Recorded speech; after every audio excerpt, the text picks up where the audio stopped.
আসসালামু আলাইকুম প্রিয় দর্শক, অন্য মঞ্চের আলাপচারিতায় আপনাদের সকলকে আমন্ত্রণ জানাচ্ছি।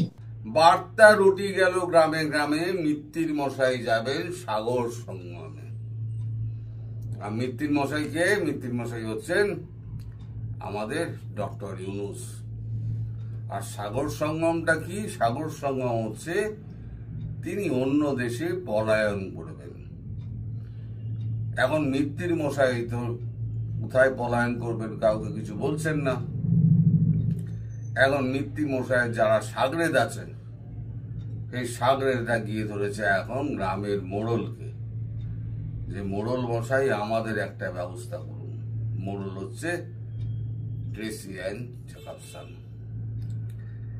গতকালকে আপনারা সবাই জানেন যে 3 জন মক্কেল ম্যাডাম রিজওয়ানা সমেত গিয়ে তার সকালবেলা তার সব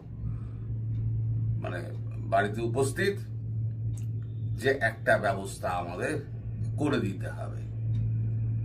প্রথমে ছিল 16 জন, এখন শুনছি 34 না 38 জন। এখন আজকে যেটা খবর পাওয়া গেল যে বিল ক্লিন্টন এবং হিলারি ক্লিন্টন এবং মার্কিন প্রশাসন কেউ এ ব্যাপারে সম্মত হচ্ছে না। বিল ক্লিন্টন আর হিলারি ক্লিন্টন তো ফোনই তোলেনি। ইউনূস সাহেব বারবার ফোন করেছেন, কিন্তু তার যে নিয়োগদাতা, সেই নিয়োগদাতা কিন্তু ফোনই তোলেননি। কি দুঃখের বিষয়।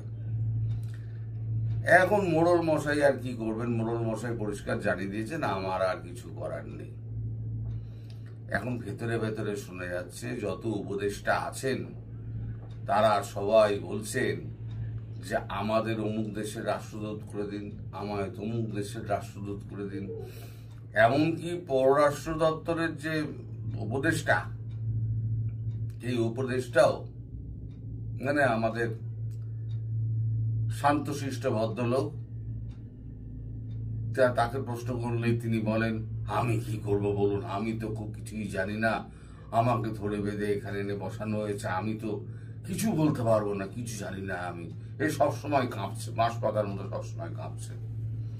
তিনিও এখন বলছেন উপদেষ্টা পদ ছেড়ে তিনি এখন কোন একটা দেশের রাষ্ট্রদূত হয়ে চলে যাবেন। কতটা ভয়! এখন পলায়নের সমস্ত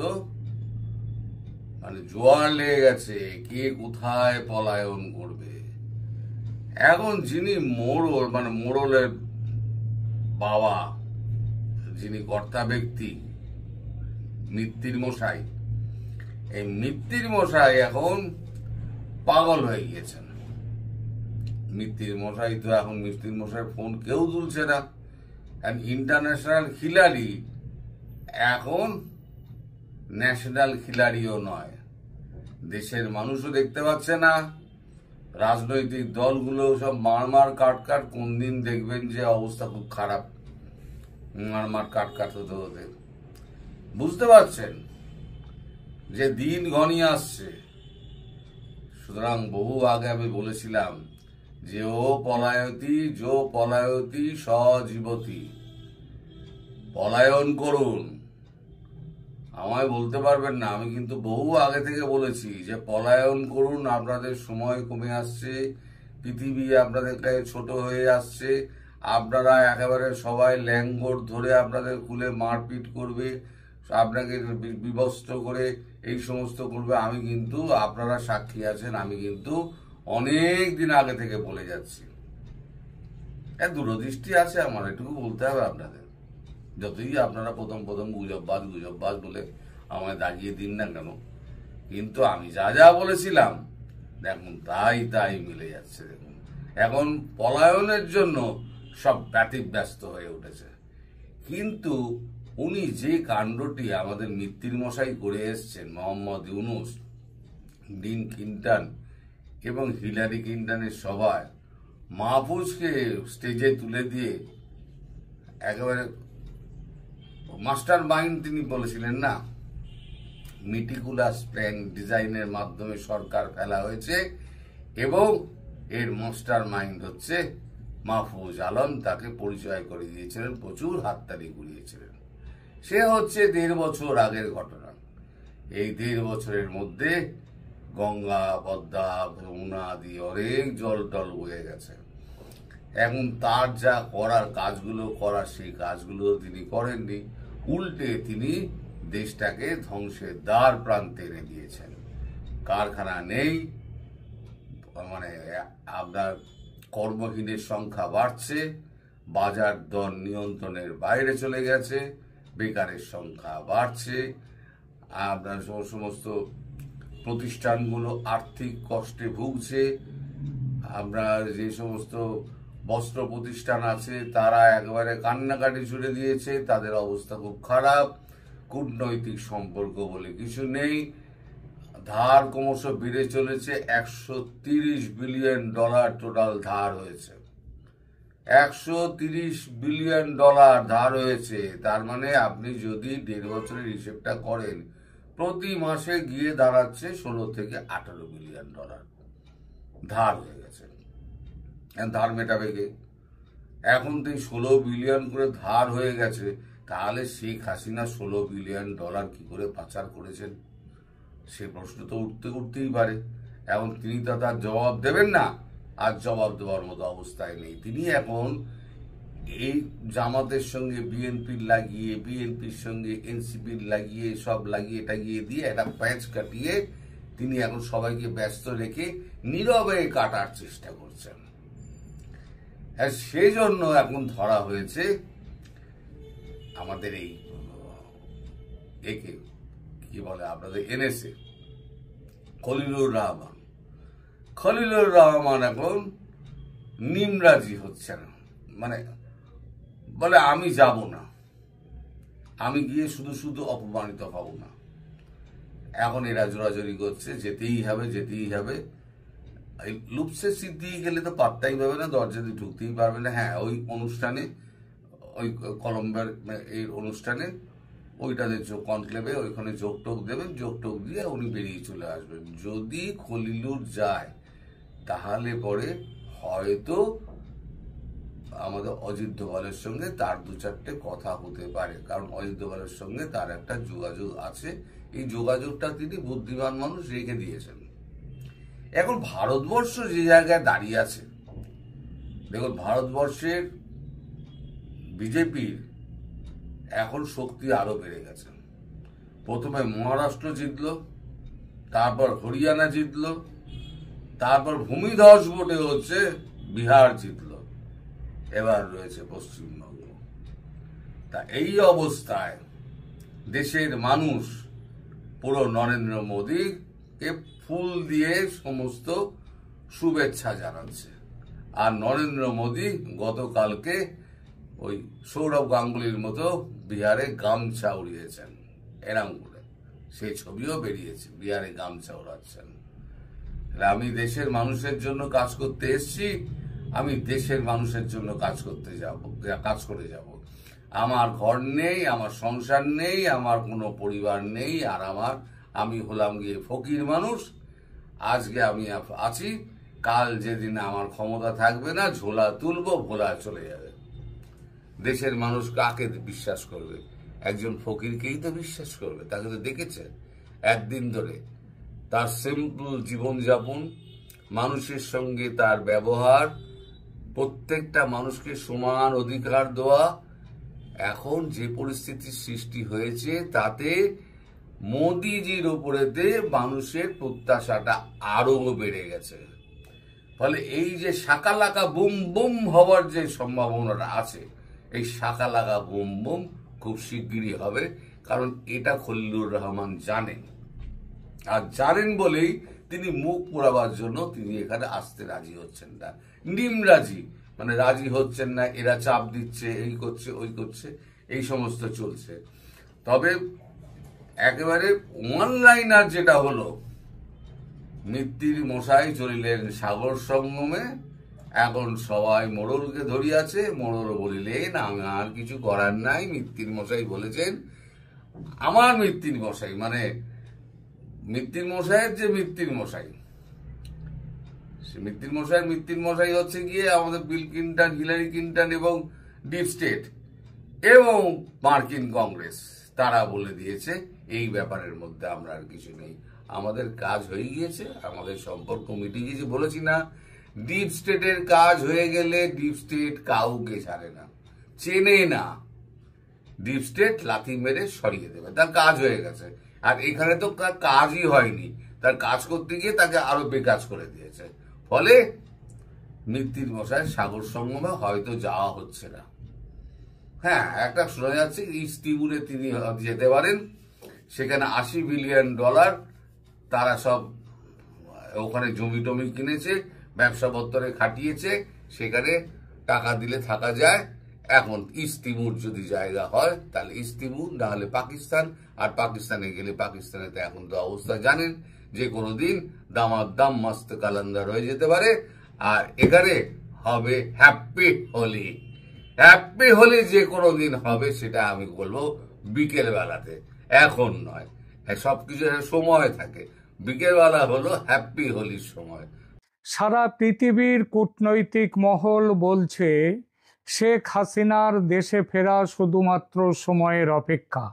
নির্বাচনের দিনক্ষণ ঘোষণার আগেই কমিশনের প্রধানকে ঘোষণা করতে হবে আওয়ামী লীগের ওপর থেকে নিষেধাজ্ঞা প্রত্যাহার করে নেওয়া হলো এবং নির্বাচনে যোগ দিতে আওয়ামী লীগের জন্য আর কোনো বাধা নেই। হ্যাঁ, এটা হবেই, হতে বাধ্য। মোহাম্মদ ইউনূসের সরকারের ক্ষমতা নেই আওয়ামী লীগকে নিষিদ্ধ করে রাখে, এবং নিষিদ্ধ আওয়ামী লীগকে করে তারা নির্বাচনের ব্যবস্থা করে। এক তো দুনিয়াব্যাপী কূটনৈতিক চাপ, তার উপর আওয়ামী লীগের দল হিসেবে চাপ। এই চাপের একেবারে হাতে গরম প্রমাণ গত 13ই নভেম্বরের লকডাউন। প্রত্যাশার চেয়ে অনেক অনেক বেশি সফল এই লকডাউন একেবারে ফাঁস হয়ে বসছে ইউনূসের গলায়। ইউনূসের পায়ের নিচে যে শক্ত একটা বস্তু, একটা অবলম্বন ছিল এতদিন, যার ওপর সিলিংয়ে দড়ি বেঁধে নিচে ঝুলেছিলেন, কিন্তু পায়ের নিচে ওই শক্ত জায়গাটা ছিল বলে এতদিন তার গলায় ফাঁস চেপে বসেনি। তার জন্য তিনি বেঁচে আছেন। বুঝতেই পারছেন, এই তলার অবলম্বনটি হচ্ছে আমেরিকা, এবং এইটার জন্যই, আমেরিকার জন্যই তিনি বেঁচে আছেন। কিন্তু পায়ের তলার এই অবলম্বনটি ক্রমশই সরে গেছে, আর একেবারে সরে গেলে শ্বাস বন্ধ তো হবেই। ফলে মৃত্যু ছাড়া ইউনূসের সামনে আর কোনো পথ নেই। ইউনূস কম পাপ তো করেননি, সেসব পাপের হিসাব করতে গেলে অনেক সময় যাবে। শুধু মোটা মোটা কয়েকটা ঘটনা না বললেই নয়, যেগুলো তাই বলছি। প্রথমত, ষড়যন্ত্রের শরিক হয়ে দেশের গণতান্ত্রিক সরকারের পতন ঘটানো, সংবিধানকে ভেঙে দেয়া এবং সংবিধানের অবমাননা করাটা কিন্তু দেশদ্রোহ, মনে রাখতে হবে।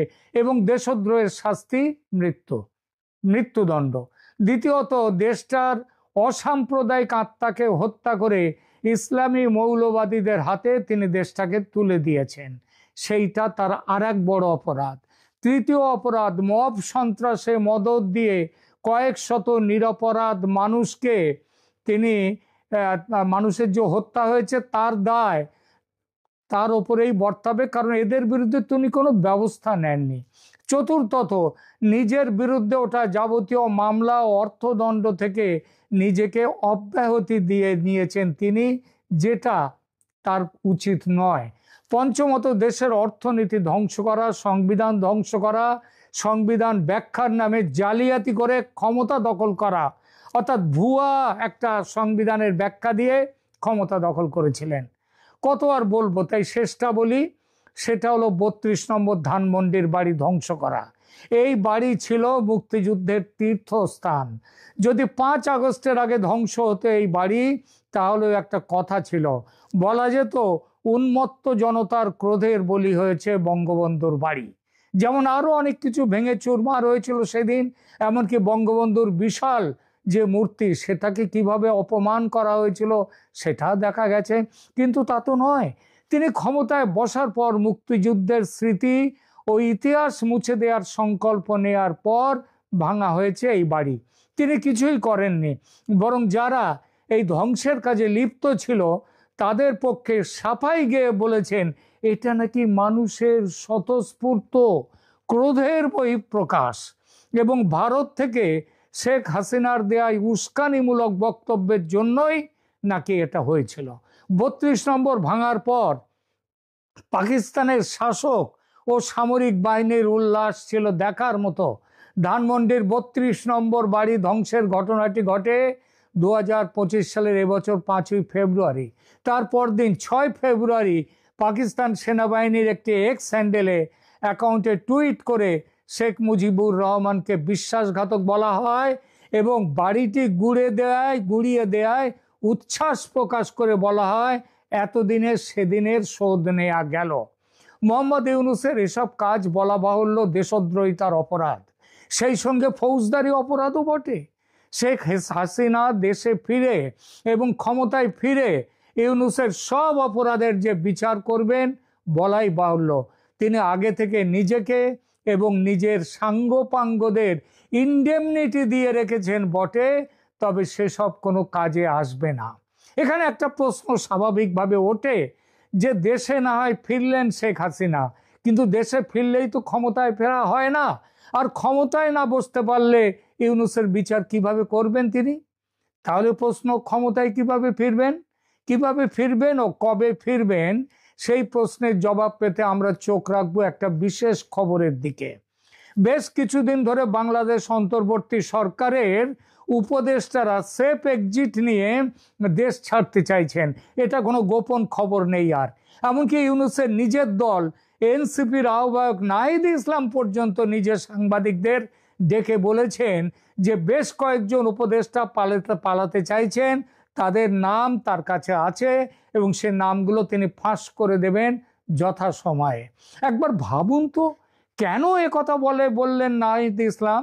যদি ইউনূস সরকারের সামনে কোনো বিপদ না থাকে, যদি এতদিন যেভাবে লুটে পুটে খেয়েছে উপদেষ্টারা সেই পরিস্থিতি যদি বহাল থাকে, তাহলে কেন পালাবার কথা সেই ভাবনা আসছে উপদেষ্টাদের মাথায়?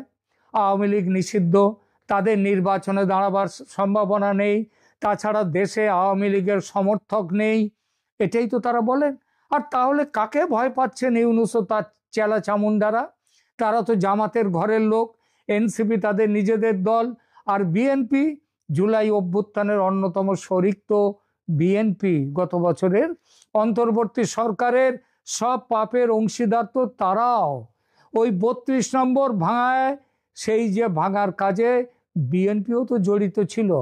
তাহলে বিএনপিকে কিসের ভয়?